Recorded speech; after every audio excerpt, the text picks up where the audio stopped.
Почитувани ново издание на емисијата Аргумент Плюс, и ова емисија ја правиме во контекст на актуелната ситуација со погибијата на 59 млади луѓе во Кочанската дискотека, како што ја вика дискотека на смртта. Во нашето студио се два експерти, ќе се обидеме да дадеме да понудиме некакво светло на она што се случуваше во ноќта меѓу саботата и неделата, во која што загина, пак ќе речем, 59 млади луѓе, а над 100 се повредени, зашто целата македонска јавност, па и ние медиумските работници и гостите што ни гостуваат, изразуваат сочувство до семејствата, во обид да разбереме што се случува, што навистина се случувало во тие моменти и што придонесло за таков еден страшен епилог. Во студиото се заменикот командант на противпожарната единица на град Скопје, господинот Владимир Симоновски. Благодарам што сте со нас во студиото и што прифативте да разговараме на оваа тема, господин Симоновски. И професор доктор Горан Марковски, декан на Градежниот факултет. Професоре Марковски, благодарам и вие што се озвавте на нашата покана. Јавноста бара одговори, со право денеска видовме дека гневот на граѓаните на Кочани, на Штип, дел од студентите овде во Скопје, во УКИМ, на платото пред УКИМ, го изразија својот револт и својот гнев во она што се случува практично, што така лесно ни одат животи. Овие 59 жртви не се крај на таа низа, туку предходат и многу други, како да кажеме, во еден момент гинење на многу луѓе и пак ќе речеме од некакви импровизирани ситуации. За жал, затоа ве поканивме да видиме како и што. Професоре Марковски, кога ја видовте вака првата слика, што прво ви остави впечаток? Дали е нешто испочитувано или не е испочитувано, вие како експерт од градежната сфера? Прво е да изразам сочувство на роднините на починатите млади луѓе. Се разбира, тоа е премалку за да може да ги утеши во овие тешки мигови кои што сигурно за нив ќе останат се додека се живи.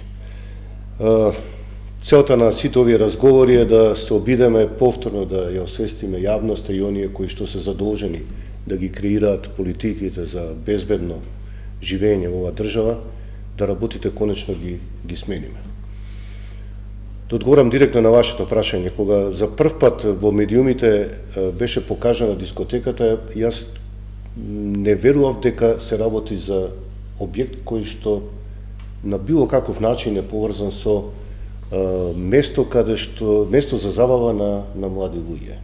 За мене тоа воопшто не личи на сериозен објект, тоа е некој субстандарден објект, кој што за жал се покажа дека мојата перцепција не е добра, туку дека навистина се работи за дискотеката во која што прерано го загубија животот толку млади луѓе. Имајќи го предвид тоа, скоро да е јасно дека ако надворешноста го покажува тоа, дека внатрешноста е уште полоша, што и се докажа со таквото брзо ширење на огнот, избувнување, брзо ширење на огнот и сето она што се случувало после тоа. Овој објект е далеко од објект кој што треба да се користи за забава или за било што е поврзано со собирање на голем број на луѓе во исто време. А така функционирал со години, сигурно потврлиле инспекцијските служби, имаме органи и трудов инспекторат и пазарен инспекторат, меѓутоа ќе видиме истрагата е се уште во тек, не е завршена, ќе видиме нели докаде се ќе и кој ќе биде посочен нели како виновник. Господин Симоновски, вие исто ги гледавте, сте ги разгледувале снимките и од професионален аспект, пожарникар сте по вокација, на што ви заличи тој пожар? Овој пат некако имавме пожар кој што тргна од горе, обично пожарите се случувале од долу па се расплантувале многу брзо. Меѓутоа пожар од горе па да предизвика толкави материјални и предсечовечки животи отида штети. Прво сакам да искажам огромна жалост и огромна не знам више како да го кажам ова, затоа што ние сме учествувале на повеќе ситуации немили кои што се случувале во последниве неколку години во држава, значи да не почнеме да збориме од Стајковци па наваму, конкретно за ова прашање да ви го одговорам. Пожарот, како што рече професорот од Градежниот факултет, дека е субстандарден услов на самиот објект.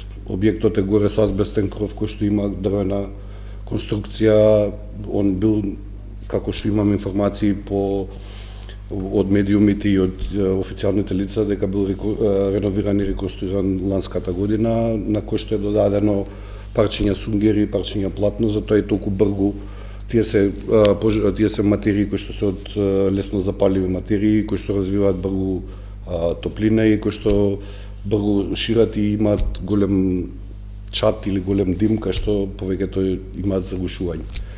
Значи, ако тие се стандардни услови за една дискотека што треба да ги исполнува условите, не се, по нашто е и по прописи, по закони, значи за употреба на пиротехнички материи, како што се употребувале пиротехнички материи, средства во самата дискотека, во затворен простор, според закон, треба да биде минимум 3 метри висина на плафонот или кровот. Овде не било тоа и по изјавата на јавниот обвинител вчера вечерта дека висината на самиот кров не била. Сега не навлегуваме понатака кој имал лиценца, кој немал лиценца, но сепак сами можевте да видите и по сите објави и по сите социјални мрежи и медиуми дека пожарот многу брзо се ширил. За неколци 3 до 5 минути било веќе горе зафатена цела кровна конструкција. Дали вие видовте, ајде вака сега да ве прашам, логика во ширењето на пожарот? Дали за вас било очекувано толку брзо да се прошири пожарот од кровот? Дали почнале да паѓаат запалени парчиња од оган паѓани долу меѓу луѓето? Или и чатот, бидејќи во подготвителниот разговор кажате дека многу црн дим се создавало тие материјали? Да, од самите материи кои што се во класа А, тие се секогаш лесно запаливи и создаваат многу голема температура и имаат големо количество на јаглерод моноксид, така да можно е да биде све зависно каква е реконструкцијата, како се држало тој сунгер горе на кровната конструкција, дали бил зацврстен, дали не бил зацврстен, значи има сега многу претпоставки, ама сепак мислам дека тука малце повеќе се импровизирало. Така, професоре Марковски, рековте дека видовме се она што не требало да се најде и да биде вградено во еден објект. Според вас, рековте дека во субстандардни услови е сето тоа така изгледа, сето тоа правено. Не можеме да кажеме дека овде некој и го почитувал законот или барем делумно го почитувал законот за градби, туку воопшто не го почитувал и не се осврнал на сето тоа. Што треба еден ваков објект да поседува, објект кој што ќе биде за забава, кој што ќе прима, да речеме, неколку стотици па илјади граѓани, бидејќи сега има различни информации, некои велат 500 имало внатре луѓе, некои велат имало 1500, баш имаше сведоштво на една девојка која што вчера, мислам, била дел од таа забава, била присутна и така. За жал овде во целиот оној ланец на можело ли да се избегнат толку жртви ако биле вградени барем колку толку или барем во еден дел? Секако. Материјали што требало да ги има внатре. Ако се почитувало сето она што е пропишано само во Законот за заштита од пожари, до пожар немало ни да дојде. И да се случил пожар по некаква случајност, ако биле почитувани сите мерки, далеку од това дека ќе сме имале ваков биланс на сето тоа. Овде немало, колку што говорат информациите, а веќе доаѓаат од повеќе места, така што можеме со голема сигурност да тврдиме дека тоа е точно и дека е тоа така. Практично, овде од правилникот за заштита од пожари не е испочитувано ништо. Толку е детално напишан правилникот, да ако се почитуваат сите тие мерки, а мора да се почитуваат, тогаш, веруете, тоа го кажувам еве низ медиумите, врз основа на своји сознанија, можам да тврдам дека, да не кажам сите, ама 70-80% од објектите во Македонија од ваков карактер треба да се затворат. До детали се опишани условите кои што треба да бидат задоволени. Да почнам од употреба на соодветни материјали кои што тешко се запалуваат, а и кога ќе се запалат тешко горат, бавно и оние што се пак поврзани со конструкцијата не ја доведуваат во прашање конструкцијата, односно незината стабилност, еден долг временски период од 4 часа. Додека трае горењето. Додека трае горење, односно додека не се изврши евакуација. Битно е луѓето да се спасат, објектот нека отиде, ама битно е луѓето да се спасат. За да се спасат луѓето, треба да има дојавувачи на пожар. Значи, треба да нешто пишти, нешто алармира, кое ќе им покаже на младите луѓе дека нешто се случува што не треба да се случува. Денес слушав една изјава на една млада девојка која била таму, голем број од младите луѓе не сватиле дека станува збор за сериозна работа. И тоа исто е едно од она што придонело да се создаде после тоа метеж и да не може да излезат сите понатаму. Автоматски прскалки.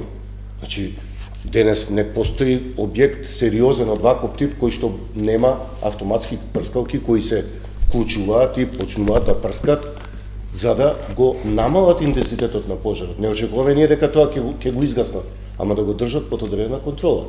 Автоматско исклучување на електрична енергија. Чув денес исто дека делот од починатите починале поради струен удар. И она што можеби е секторско делење на просторот. Точно си има правила колку квадрати треба да може да се изолираат од просторот кој што гори.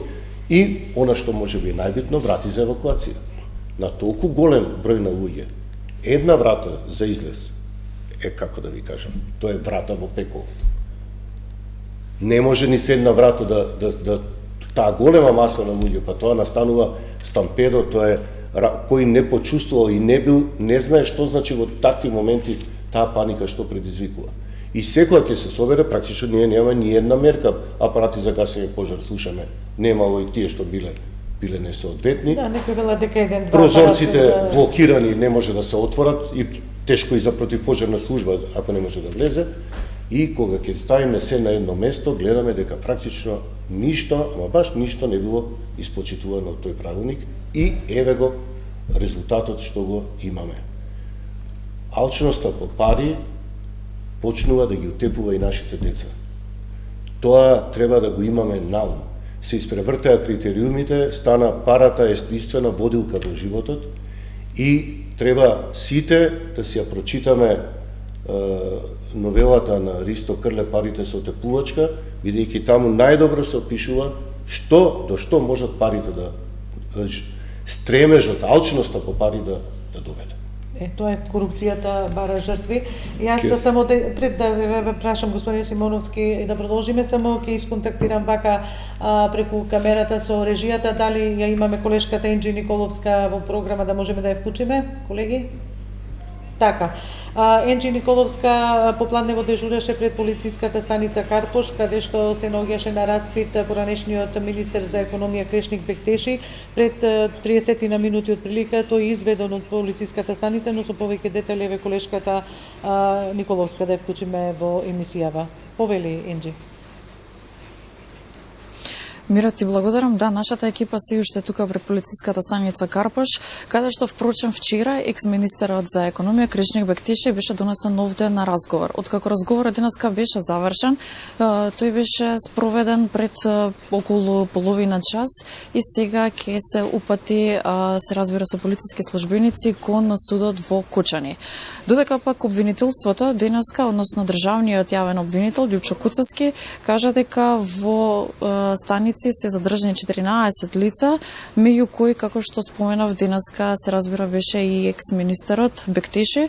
Во оваа фаза ќе се бара да биде одредена мерка краткотраен притвор, која што траа 48 часа. Но само за појаснување, оваа мерка, односно можност, постои во оваа фаза од постапката. Што се однесува за понатаму, постои можност притвор да биде продолжен и на 30 дена, откако ќе биде и формално и отворена веќе истрагата.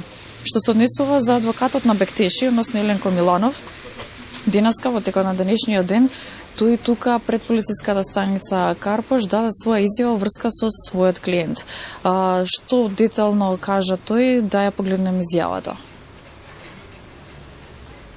До кој период може да биде задржан тука? Вечерва му истекува времето 24 часа. А обвинителство има покрената некаква постапка? До 14 часот немаше ништа во судот као известување, а друго не можам да ви кажам. Работата е што нема правна квалификација. Тој е повикан со покана на информативен разговор на кој што се јавил и по информативниот разговор е побарано да биде задржан за понатамошни проверки додека Министерството провери што и како. Ништо друго нема околу него, така да толку можам да ви кажам. Да, само да напоменам дека ова изјава од адвокатот беше пред Кришник Бектиши да ја напушти полициската станица Карпош и да биде упатен и спроведен кон судот во Кучани. 59 лица настрада во пожарот во дискотеката во Кучани. 59 животи изгасна, додека пак 135 се на лекување, од кои во Македонија се 84 пациенти на лекување, а во странство 51 пациент. Во објектот во кој настана пожар, кој од стар магазин за теписи достигна статус на дискотека, констатирани беа и низа неправилности. Мира? Така, тоа беше Енџи Николовска пред полициската станица Карпош. Благодарам Енџи за ова вклучување и благодарност за разбирањето да вклучиме еве да погледнеме нели и снимката и развојот на ситуацијата со претресот со текот на истрагата поврзана со поранешниот министер за економија. Симоновски, еве рековме дека биле низа пропусти утврдени, тоа впрочем вчера и од обвинителството, главниот јавен обвинител го соопшти тоа. Дали барем некој елемент од овие пропусти ако бил задоволен немало да дојде до толкави човечки жртви, иако ова е нели неблагодарно да се коментира, ги немаме сите податоци, меѓутоа се зборуваше вчера, имавме изјава и од Дирекцијата за заштита и спасување дека елаборат против пожарен воопшто не бил ни побаран од страна на оваа фирма. А требало да има, а немало ни од противпожарната единица во Кочани и нив ги контактиравме, рекоа дека до нив се нема обратена оваа фирма за да побара да има возило на противпожарната единица тука до ова што е обично вообичаено и законска обврска кога се подготвуваат такви забави од поширок размер. Прво на све ова ќе се додадам на професорот, затоа што и пристапот на самиот терен на местото каде што се наоѓа објектот и каде што се наоѓа фамознава дискотека е еден прилаз и еден пристап. Можете да замислите дека таму имало над 500 луѓе, кај што имало повеќе од 100-150 возила кои што се паркирани. И пристапот на територијалната противпожарна единица бил отежнат до самото доаѓање на настан. И кога ќе дошле до колегите од Кочани, кога дошле до самото место при пријавата на пожар, можете да замислите дека при еден влез, во тој влез има луѓе кои што излегуваат, кои што треба да се спасуваат, се оди треба да влезат во тој влез да го гасат пожарот и да ја намалат огнената стихија за да дојдеме до вака. Значи прво, ако тргнеме по оној план за евакуација и по оној план за спасување, знаеме дека на повеќе настани или на поголеми настани вакви собири како што има, должност на организаторот е да соопшти, да даде известување до полициската станица во Кочани и до противпожарната единица во Кочани дека ќе се одржува некој настан каде што ќе има повеќе од 200, 250, 500 луѓе, или не можеме да кажуваме со бројки затоа што не знаеме ни точно колку бројки, која бројка е била во самата дискотека. Второ, со една влезна Еве, за колкава бројка треба да се побара да има противпожарно возило? Што велат елаборатите? Што треба да ги поседуваат таквите објекти? Па видете, ние во град Скопје сме практикувале за поголеми настани.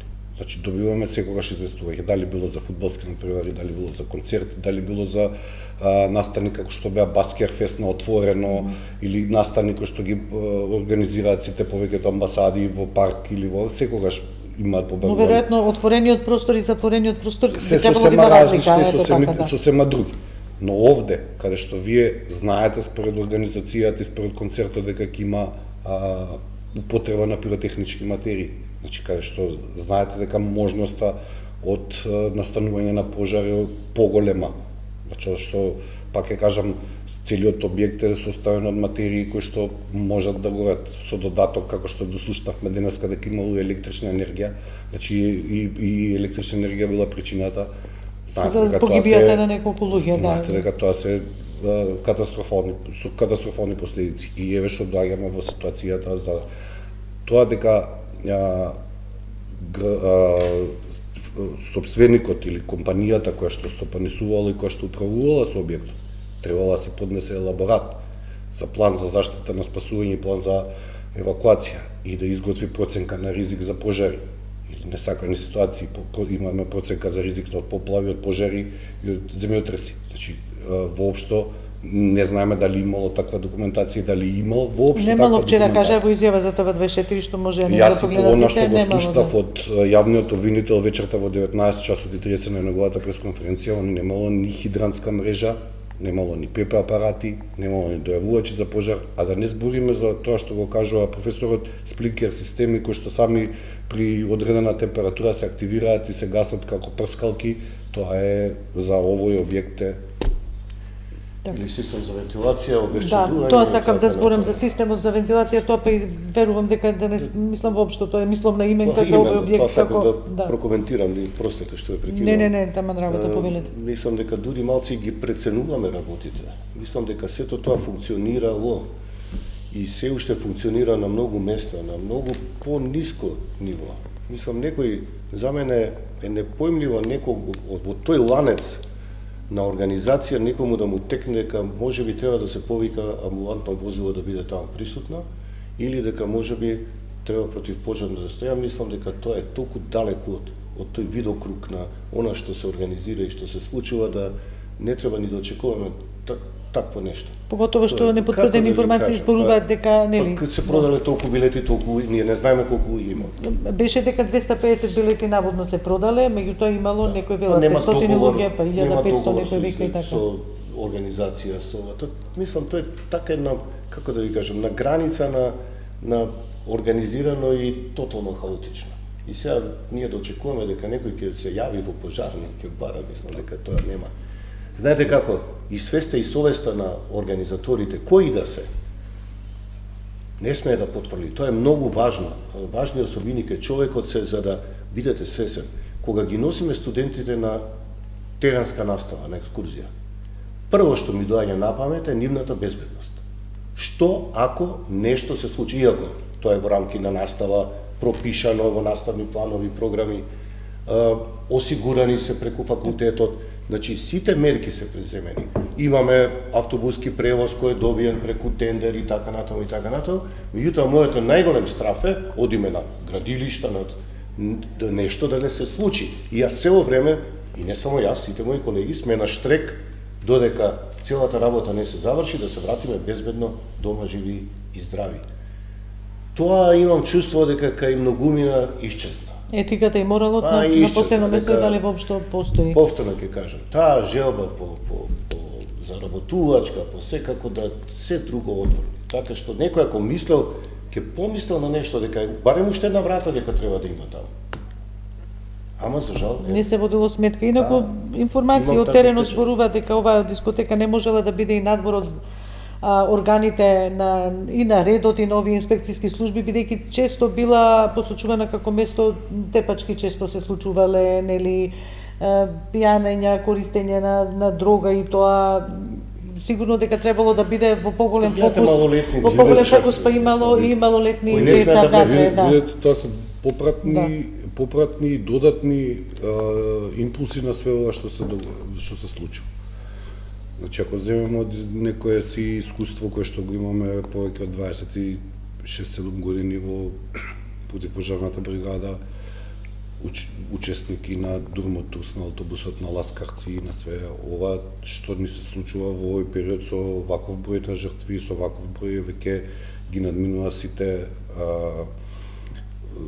граници, да речам, и на етика, и на морал, и на чувство на луѓето дека превентивните мерки и превентивните активности кои што треба да се применат за употреба за било каков настан или за било каква сценарио, дека превентивната мерка е секогаш најбитна во овие дадени моменти.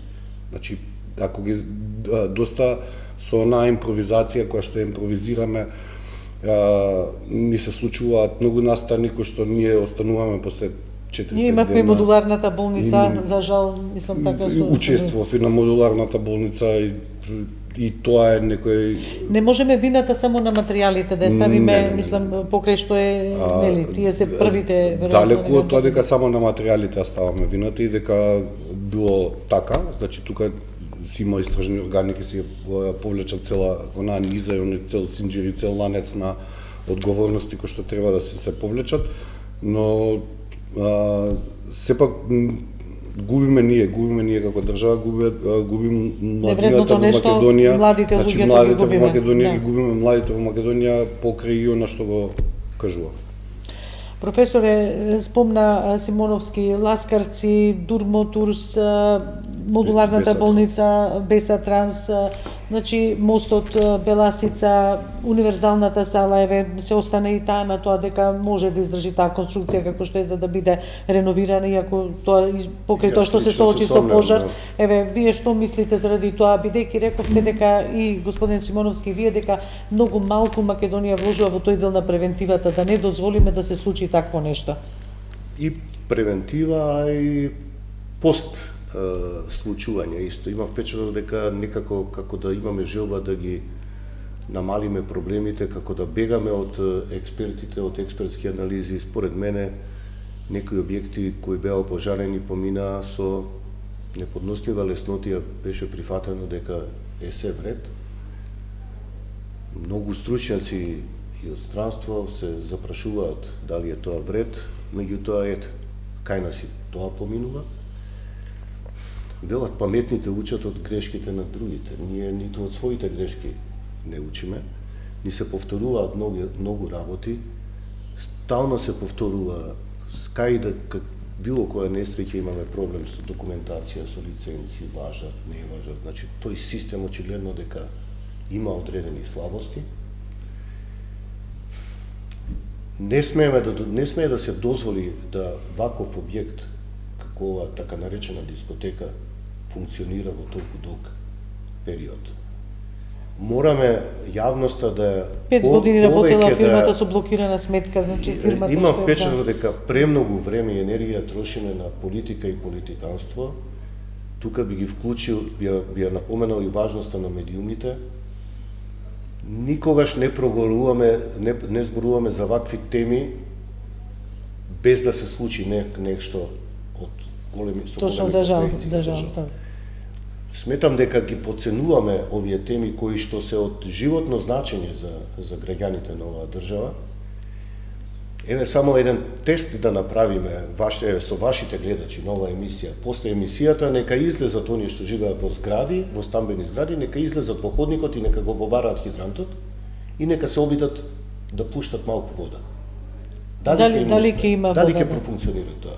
Верувам дека многумина не ни знаеме кај се хидрантите. Второ, и да знаеме или ги нема цревата, или вентилите се расипани, или не функционира. Мораме да зборуваме на овие Да не кажеме теми. па за лифтовите како ни се, што ни се, да.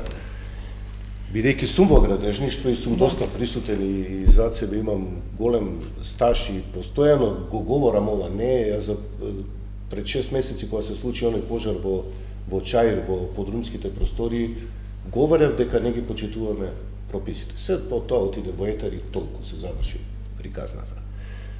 Имам зборувано и за оние колосални објекти со колосални димензии на водно што се изградија, дека ќе попушти еден ден планината. Сплечиштето еве и се појавува, И се урна, да, се урна да. И еден тој потворен зид, зид, ама да, веќе сега за имало жал, нова рагада таму на Не земјиште. треба човек да е нешто, не знам каков стручњак за да ги предвиди тие работи.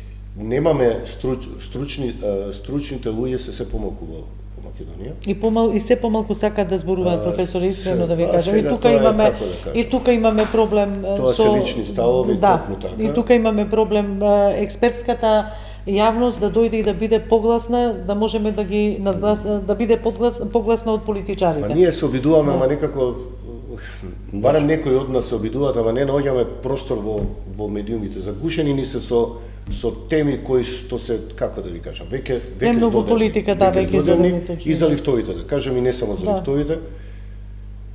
Имаме редовно одржување на лифтови од фирми и поединци кои што сметам дека не се со соодветно образование и знаење во оваа таа област, дека сме склони за импровизации. Искрено да ви кажувам, јас со скепса влегувам во секој лифт во стамбена зграда. Затоа што знам кој што работи денес во градежништвото. Знам кои градежни компании работат, со какви знаења, со каква свест и со каква совест. И што користат како материјали. И како материјали се заскриваат пропустите, се лажираат резултатите на испитувањето на материјалите. Многу сме заглавени во една кал. Имам впечаток дека дури се работи и за жив песок, во кој што тонеме со постојано и никако да се освестиме дека треба да ги смениме некои работи. Велам се, доведовме до дереже да си ги убиеме собствените деца. Зашо? Така јас би ја нарекол оваа трагедија во Така, сите деца се наши деца практично. Јас имам друго на тоа дека многу години молк доведува до 1 минута молк. Ке се надоврзам на професорот околу ПП апарати, околу хидрантите во зградите или жителите или ова. Ние во 2021 година со акциите што ги имавме и што ги имаме се уште како бригада со обука на средни училишта кои што се под град Скопје, во средното училиште Оци Николов направивме проект во 2021 година, на сите им дадовме тест прашања да проверат дома хидрантска мрежа, хидрантски ормарчиња во сопствените згради. Бројките кои што ги добивме заедно со една невладина организација со поддршка од една радио медиум, добивме фрапантни бројки кои што не познаваат и кои што не знаат и кои што не знаат дали треба да имаат. Значи, ако кажеме дека ние од цела трета година средно, па да земеме на бројка 120 ученици, дека 80% не знае дека треба да имаат хидрант и не знаат кај треба да стои хидрант. Значи, поминале 4 години тие ученици се завршени средно, може се више и завршени со Никогаш не слушнаме ниту за хидрант, не било тема, не, во они семејството или било знаат повеќето и гледаат, сега имаат и социјални мрежи и имаат достапен интернет, но сепак не знаат дека треба да имаат и дека треба зградата да поседуваат тоа и сите тие работи. Затоа сакам да кажам што го каже и професорот дека да пробаме да направиме една анкета да видиме дали некој во самите згради, поготово во овие нови згради кои што се направени во Скопје во повеќето населби, дали ги имаат проверено хидрантите кои што ги имаат како ормарчиња, ги гледаат како црвени ормарчиња на сите спратови, дали се во функција, дали функционираат. Симоновски, дали сметате дека ако имало таму, сега зборуваме нели претпоставено, хипотетички, ако имало таму возило напротив пожарната единица, макар едно, дали можело да се спречи да настане толков голем пожар со толков голем број на жртви? Па во почетна фаза, ако било фатено и ако во почетна фаза било реагирано... Зборуваме, еве, ако имало барање доставено до надлежните служби дека ќе се организира нешто такво, така. Фаза и пепелиште, значи ако било во почетна фаза пожарот, ако се интервенирало од соодветни stručни лица кои што како територијална противпожарна единица, како така, територијална противпожарна единица Кочани, мислам дека не би дошле до оваа трагедија, можеби би имало некои последици, не знам какви, ама ако се интервенирало, јас на некој видео видов дека некој дали од вработените, дали од гостите употребува ПП апарати, тие што ги имало таму два, како што кажа, така имаше дека информација. пробува дека употребувањето на ПП апаратот е несоодветно, значи он прска во воздух. Значи не воопшто во пожарот од кај што настанува пожарот. Тоа и што го кажа преска некој од изјавите од очевидците таму што биле на настанот, дека они не го свателе сериозно тоа. Така, да. Мислам, гледавме дека почна подпалувањето, луѓето што ама играат. причинителите не се само дека територијалната противпожарна единица ќе направила да речеме нешто што би било повеќе или би спасило повеќе, него тука има и многу повеќе фактори. Значи да имало помошни врати уште две, би излегле сите побрзо. Значи не можете вие на врата од 90-205 да биде второ што дознаваме 90 ширина, така и 2 метри висина. Да. Не знаеме се точно колку е влезната врата, ама таа што била како помошна врата. Значи се таков објект знаеме ние секогаш дека треба да има службен влез кај што има дотурна како магазин кај што има дотурна роба, кај што влегуваат вработените, значи не можат вработените да влегуваат со гостите у истиот влез или пожарникарите за интервенција да влегуваат со луѓето кои што треба да ги спасуваат. И сега можете да јас се ставам во кожа на пожарникарите кои што биле вечерта на акцијата, дали да ги спасуваат луѓето, дали да ги извлекуваат од местото кај што некој загушен, некој легнат, некој преку него од стампедото кој што се случило и кој што се случува, или да го гасат пожар. Значи тоа да имало посебни 2 или 3 влеза би било сосема друго. Значи би имало насоки од кај треба да се излезат и како треба да се излезат. Има многу фактори. Знаци за обележување за екзит. флуоресцентни или како налепници, дали ќе биле светлечи кои што у недостаток на струја светат и обележуваат каде излезат. Значи многу убаво е пропишано, како што го кажа професорот на почетокот, законот за заштита и спасување е многу дециден и кажува дека излезните врати мора да бидат чисти, да не бидат оптеретени со никакви други материи кои што би попречувале слободно движење. Ние овде немаме врата и таа што била врата, не знаеме дали била затворена, дали била со гипс внатре, дали била заклучена. Значи некои викаат била со катанец, ја не знам, има разност да не навлегуваме со едно градување нели да не влегуваме да не навлегуваме во тоа. А каде е тоа дека законот предвидува дека и треба да имате во текот на едната година и ПП вежба за евакуација. Значи без обуката на вработените. Како треба да постапуваат. Симоновски, вие рековте, па дури и огнот, кога е оган, си има фази едни. Да. Дали овде имало време, дали материјалите дозволиле да има време така огнот да поминува низ фази, или тоа поминало по палењето на еднаш во стихија, во огнена стихија? Он поминува во фази во тој период, во истиот период, затоа што ви го кажав и на почетокот. Тие се лесно запаливи материи од класа А, кои што се памук, сунгер, дрво, кои што горат многу брзо, и временската зона и временската разлика на палењето и на горењето е многу побрзо за разлика од материите кои што се подцврсти, кои што не можат да горат на таа температура. Ова е многу лесна температура која што може да се запали многу брзо. Така. Професоре, вие споменавте во кои делови законите, нели законот што е главен бил нарушен, во некои рековте тука ова што го зборуваме мисловна именка за ова што го гледаме на терен, нешто што служило како дискотека за прием на толка голем број, многу далеку од едно од друго. Рековте дека постојат материјали, дали на македонскиот пазар ги има тие материјали за овие луѓе што се бават со овој бизнис, да речеме, да направат од такви материјали, а не од вакви импровизирани? Само да се направи објект кој ќе ги запази, задоволи сите критериуми пропишани со правилниците, треба во него да се вложи многу повеќе. И не ќе може во него да престојуваат, па нека си 500, да не зборам за 1500. Значи, разликата е огромна. Едно друго ќе споменам што ми падна во очи гледајќи ги снимките. Се зборува дека се правила некаква реконструкција во изминатото лето или не знам како и да е. Па дури да не се правила реконструкција, кровот на објектот е од салонитни плочи. Салонитните плочи се штетни по здравје. Докажано дека се канцерогени. Се произведуваат ли тие уште? Мислам, дали не, тие не може да се забранете, не може да се најдат. Да, и се забранете за употреба. И се забранете за употреба. Тие се и стари, да речем, и самиот материјал е излитен, олитен. А практично немало некоја бариера, немало бетонска плоча меѓу кровот и ова точно отворено.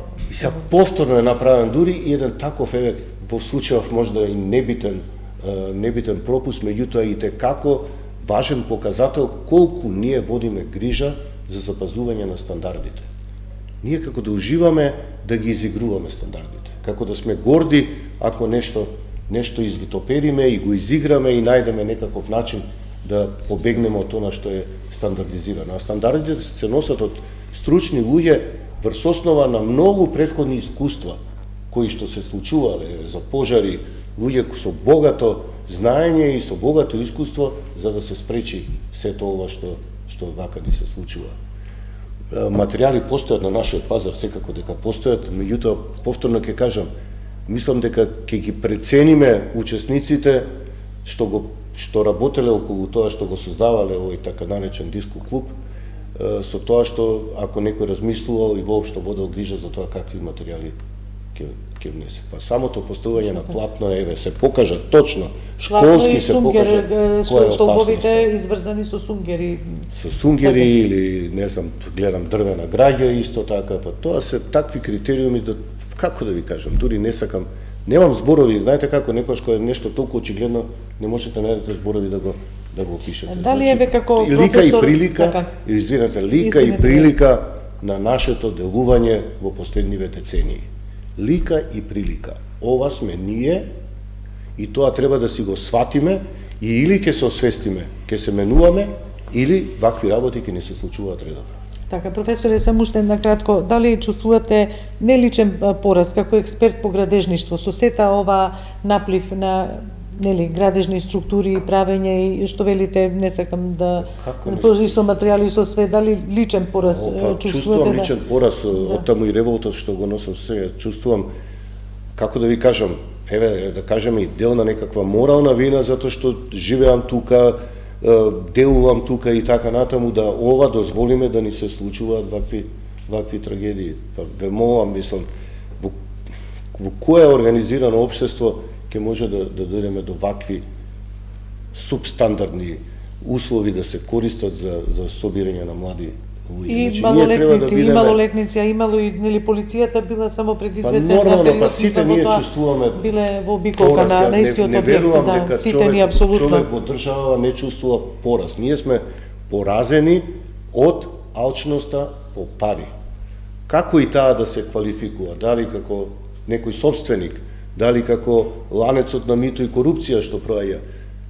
Желбата, мотивот да се заработи што повеќе по цена и да се гази врз луѓе не победи. Ја победи, за жал, ја победи моралноста, ја победи совеста, ја победи свесноста. Или ќе се ресетираме, или тешко дека вака ќе може да се продолжи понатаму. Така, Симоновски, вие за крај една порака. Па јас како да превенираме да дојдат вакви состојби на превенцијата, многу малку и отстапуваме простор во нашето општество во секој сегмент од живењето. Превенцијата повеќе ја занемаруваме од аспект на тоа што сите викаат помалку да потрошиме. А за да ги направи тие стандарди кои што треба да ги направи било кој објект, не збориме сега за овој објект и заопшто за сите објекти. Значи треба да се уложи за да се спаси, за да све профитот го ставивме пред све, па после све друго. Превентивните мерки, пак ќе кажам, се едни од најбитните работи кои што се потребни за вакви настани. Значи јас пак ќе кажам, на мал почетен пожар на почетна фаза, ако вие при вас имате ПП апарат и знаете да го потребите, збориме како правен субјект, како фирма, и го потребите правилно и го згасите, немаме потреба, многу пати сум го кажал, немаме потреба да доаѓаме ние за да интервенираме. Него вие сте го завршили, тој сте го спречили ширењето на тој поголемите катастрофални последици или материјални загуби. Еве во оваа ситуација човечки животи 59. Значи, јас преска ќе се надоврзам на тоа, кажавте имате 250 карти продадено, а имаме 59 починати и 155 повредени, тоа се вика 210, тоа значи дека имаме 90% повредени и починати од сите ако идеме по бројот на картите, така. Значи тоа е катастрофа.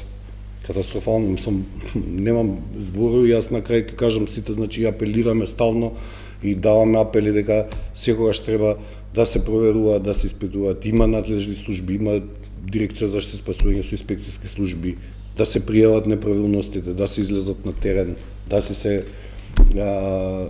утврди постапката кој е одговорен, како е одговорен и сите тие работи. Така, има многу потврлања и од институциите, рековме дека и таму били утврдени многу пропусти, ќе видиме сега тие пропусти докаде и како ќе водат одговорноста. Околу темите из овие теми, професоре, благодарам што бевте дел од ова издание на Аргумент Плюс и вам, Симоновски. Околу овие теми што рековме ние, ако ги нема експертите, ќе ги има политичарите на програмите. Еве Телевизија 24 навистина ги отвора вратите и не само за овој случај, независно и претходно, секој сте добре дојдени, ама и секој треба да ни кажете да ќе дојдам со задоволство, бидејќи имаме и проблем реално, експертите не се толку многу, како да кажам, желни да гостуваат по телевизија и по медиуми. Тоа не се експертите зашто. Да, убаво кажавте, немам што да додадам на ова. Ние почнуваме да размислуваме дека секогаш во вакви несакани ситуации, секогаш во несреќи сме повикувани за да разговараме за трагедии кои што ни се случувале уназад со години. Значи,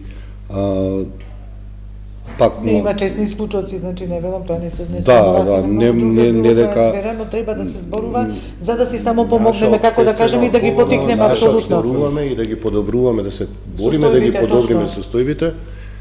Апелирам до медиумите да ги отворат вратите, да остапат што повеќе место на вакви теми, затоа Од што животно значење, граѓански теми што се неопходни за секојдневното функционирање.